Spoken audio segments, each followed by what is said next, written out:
Hello student, গণিত প্রকাশ নবম শ্রেণী। আগের দিন আমরা প্রথম চ্যাপ্টারে বাস্তব সংখ্যা পাঠ্যসূচি কী কী আছে সেগুলো আলোচনা করেছি, এবং প্রথম হচ্ছে বাস্তব সংখ্যা রিয়েল নাম্বারস। এইটা নিয়ে আমাদের কিছুটা আলোচনা হয়েছে।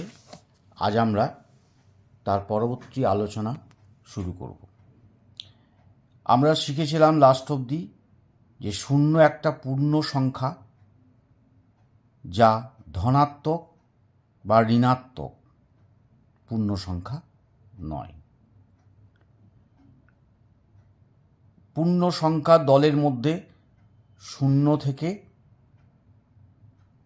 -1 থেকে 0 প্লাস সংখ্যা, অর্থাৎ ঋণাত্মক, শূন্য এবং ধনাত্মক এগুলো মিলেই পূর্ণ সংখ্যার দল।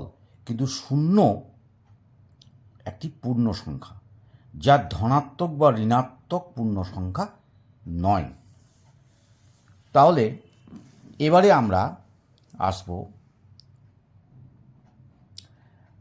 আমি যে কোনো দুটি সংখ্যা নিয়ে যোগ, বিয়োগ ও গুণ করে দেখি কি পাই। বোঝা গেল? আমরা এখন বাস্তব সংখ্যা রিয়েল নাম্বারস নিয়ে পড়াশোনা করছি। দেখো, -8 ও -5 সংখ্যা দুটির যোগ, বিয়োগ ও গুণ করি। ভালো করে বুঝে নাও। তাহলে যেহেতু মাইনাস আছে,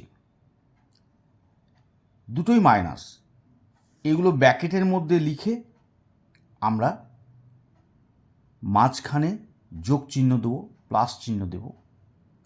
তাহলে আমাদের কত আসবে? এটা দেখো কত হবে।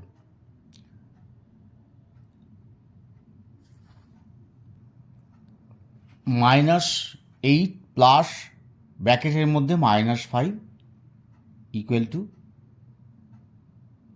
-8 -5 সমান -13। এরপরে পরবর্তী কি দেওয়া আছে না, -5 -5 এটা আমরা করব।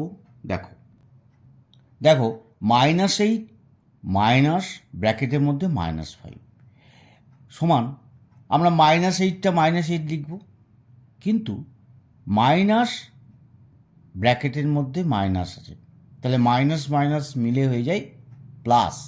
তাহলে -8 + 5, বুঝতে পেরেছ, ইজিক্যাল টু, আমরা বড় সংখ্যা থেকে ছোট সংখ্যা বিয়োগ করব, কারণ দুটো চিহ্ন আলাদা। তাহলে 8 থেকে 5 বিয়োগ করলে কত হয়? 3 হয়। এবারে যে সংখ্যাটা বড় তার চিহ্নটা নেব, অর্থাৎ এখানে 8 আছে, এর চিহ্ন হচ্ছে মাইনাস, তাহলে -3 হয়ে গেল। বুঝতে পারছো? নেক্সট, এবারে দেখছি -8 ও -5 পূর্ণ সংখ্যা দুটির যোগফল, বিয়োগফল এবং গুণফল। তাহলে গুণফল কি হবে সেটা আমরা আগে দেখি। তাহলে -8 ইন্টু -5 এর গুণফল কি হবে এটা আমরা দেখি। দেখো এখানে -8 ইন্টু -5, তাহলে মাইনাস মাইনাস গুণ করলে কত হয়? প্লাস। আর 8 আর 5 গুণ করলে 40, 8 ইন্টু 5 40। তাহলে আমরা কি দেখছি যে -8 ও -5 পূর্ণ সংখ্যা দুটির যোগফল, বিয়োগফল ও গুণফল পূর্ণ সংখ্যা, তাই তো? যেমন দেখো এখানে আমরা -13 পেলাম, -3 পেলাম আর +40 পেলাম। এই তিনটেই কিন্তু পূর্ণ সংখ্যা। তাহলে আমরা বুঝতে পারলাম যে যদি যে কোনো দুটি পূর্ণ সংখ্যা যোগ বিয়োগ বা গুণ করি তাহলে কিন্তু পূর্ণ সংখ্যাই পাব। এবারে অন্য যে কোনো দুটি পূর্ণ সংখ্যা নিয়ে যোগ বিয়োগ গুণ করে দেখব পূর্ণ সংখ্যার যোগ বিয়োগ গুণ সর্বদা কি হচ্ছে। এটা নিজে তোমরা যাচাই করে দেখতে পারবে। এবারে যদি দুটি পূর্ণ সংখ্যা ভাগ করি তাহলে কি হয় সেইটা দেখব। এখানে দেখো 5 ভাজিত 7 অর্থাৎ 5 divided by 7 is equal to 5/7। 9 divided by 2, 9 ভাজিত 2 ইজ ইকাল টু 9/2। তাহলে দুটি পূর্ণ সংখ্যার ভাগফল ভগ্নাংশ পেলাম কি, তাই তো? তাহলে দুটি পূর্ণ সংখ্যার ভাগফল পূর্ণ সংখ্যা নাও হতে পারে। এটা একটা কনক্লুশন তোমাদেরকে মনে রাখতে হবে। তারপর দেখো 5/7 আর 9/7 এই ধরনের সংখ্যাকে কি বলা হয়। এবারে আমরা আসবো যে যেহেতু এটা ভাগ নাম মিলল না, এগুলো ওপর নিচে রয়ে গেল, এই ধরনের সংখ্যাগুলো আমরা পেলাম। কারণ এ পর্যন্ত আমরা এ ধরনের সংখ্যা পাইনি। তাহলে এই ধরনের সংখ্যা যেটা পেলাম, যেটা পূর্ণ সংখ্যা হলো না, সেক্ষেত্রে এইগুলিকে আমরা কি বলবো? রেশনাল নাম্বারস, মূলদ সংখ্যা। বুঝে গেল? রেশনাল নাম্বারস, এই নাম্বারগুলোকে আমরা p/q আকারে প্রকাশ করা হয়। ভালো করে লক্ষ্য করো, যেখানে p এবং q পূর্ণ সংখ্যা কিন্তু q not is equal to 0, তাদের মূলদ সংখ্যা বা ইংরেজিতে রেশনাল নাম্বারস বলবে। কিন্তু Q not is equal to 0 কেন, এইটা আমরা একটু বুঝে নিই।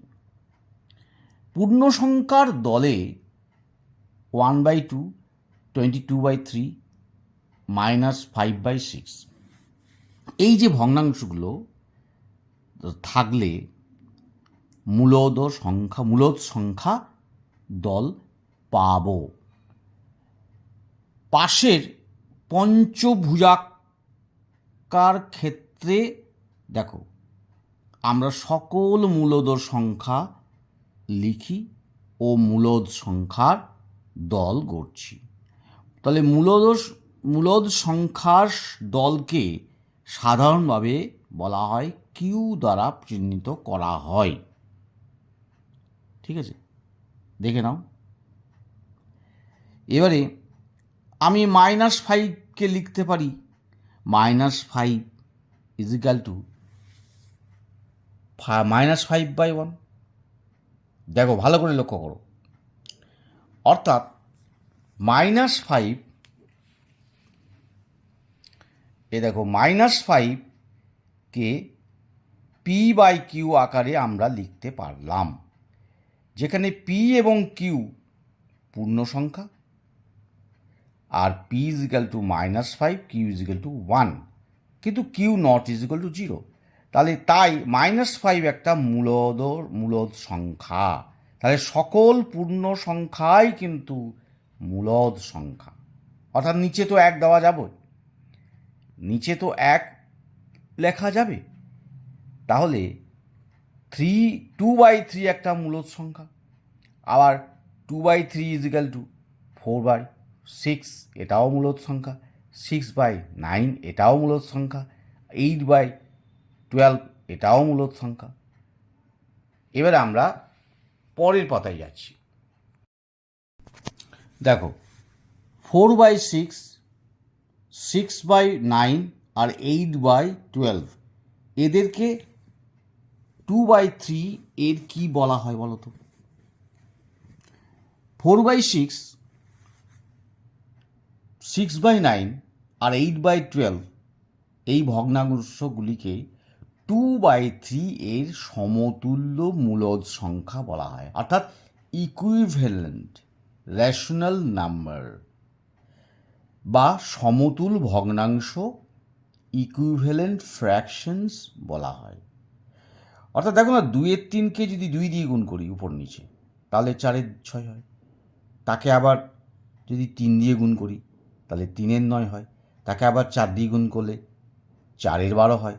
তাকে আবার যদি 5 দিয়ে গুণ করি তাহলে 10/15 হয়। এইভাবে আমরা, বুঝতে পেরেছ, এই 2/3-এর যদি আমরা ওপর নিচে একই সংখ্যা দিয়ে গুণ করি তাহলে যতগুলো পাবো সেগুলো সবই হচ্ছে এর ইকুইভ্যালেন্ট। তার জন্য একে বলা হয় সমতুল্য মূলদ সংখ্যা বা ইকুইভ্যালেন্ট রেশনাল নাম্বার। তাহলে P/Qকে মূলদ সংখ্যা বলা হবে যদি P এবং Q পূর্ণ সংখ্যা হয় আর Q not is equal to 0 হয়। প্রয়োজন মতো PQ লঘিষ্ঠ আকারে প্রকাশ করতে পারি, অর্থাৎ PQ এর মধ্যে 1 ছাড়া আর কোনো সাধারণ উৎপাদক থাকবে না, অর্থাৎ কাটাকাটি যাবে না। অর্থাৎ সেক্ষেত্রে PQকে পরস্পর মৌলিক সংখ্যা বা কো প্রাইম হতে হবে, মানে দুজনেই মৌলিক সংখ্যা হতে হবে। সেক্ষেত্রে আমরা এটা করতে পারি। আবার গুণ করেও এদেরকে ইকুইভ্যালেন্ট ফ্র্যাকশনে আনতে পারি।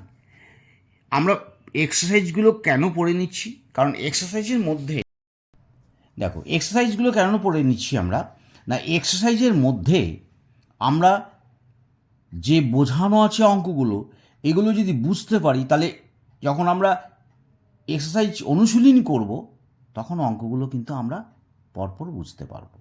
এবারে দেখো 11 নাম্বারে কি বলেছে,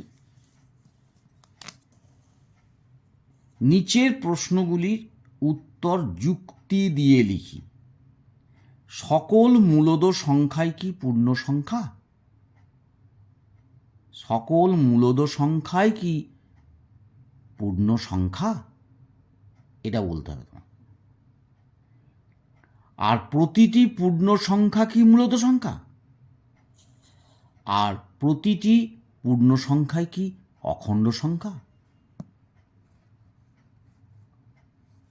এইটা তাহলে 1/2 মূলদ সংখ্যা, কিন্তু 1/2 পূর্ণ সংখ্যা নয়।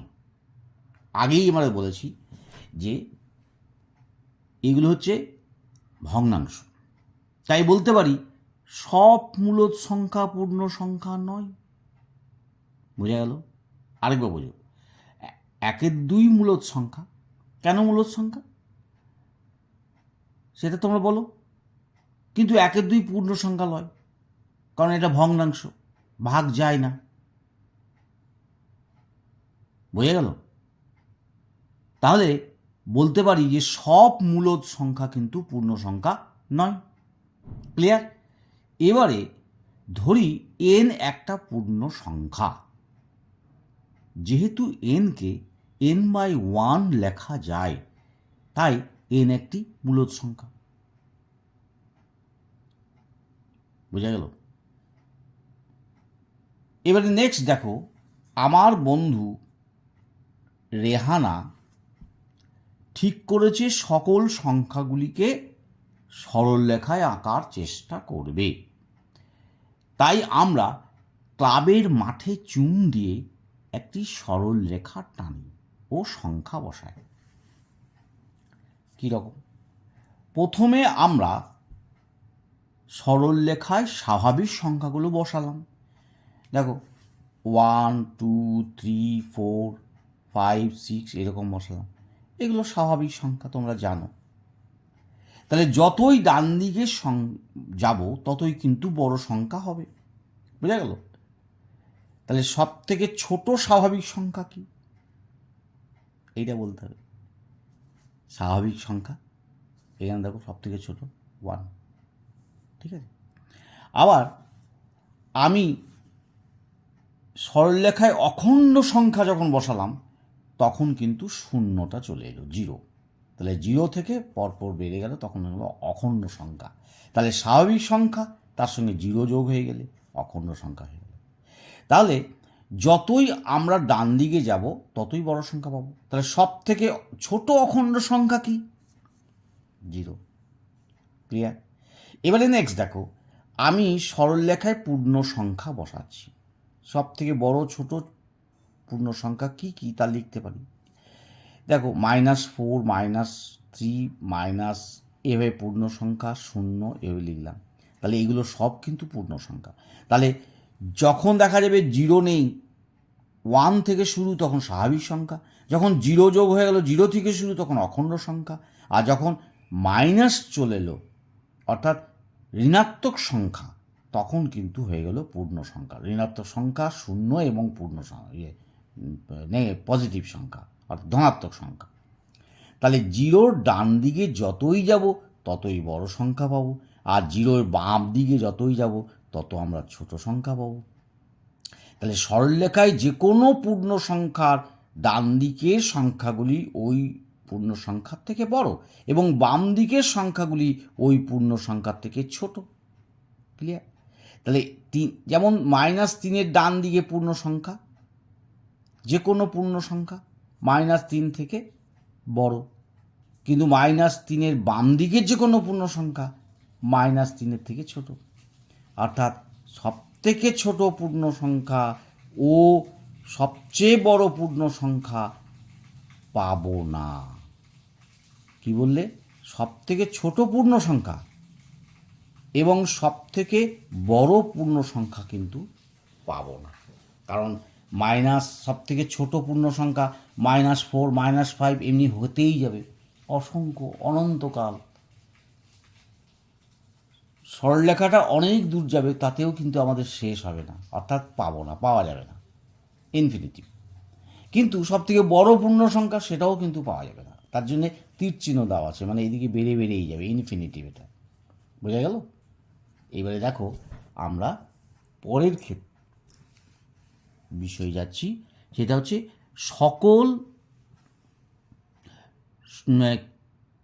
সরলরেখায় মূলদ সংখ্যা কীভাবে স্থাপন করব।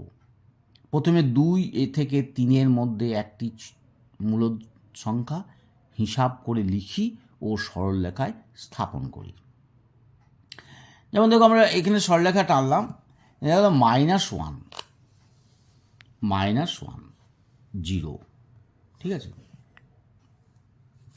-1, 0, -1, 0, +1, তারপরে 2, 2 এর পরে 3, তারপরে 4। এবার দেখো, 2 এবং 3 মধ্যে মাঝখানটা কি হলো? 2 আর 3 এর মাঝখানে 2.5, 2.5 মানে 5-এর 2, 2.5, 2.5, বোঝা গেল? 2.5। এবার তার মাঝখানে কত?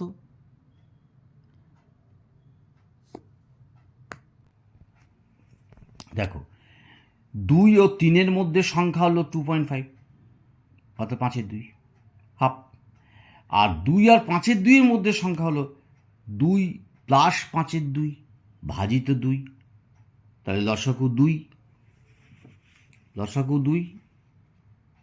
4 + 5 ভাজিত 2, অর্থাৎ 9-এর 2 ভাজিত 2 = 9-এর 4। তাহলে এরকম করে আমরা কিন্তু বের করব যে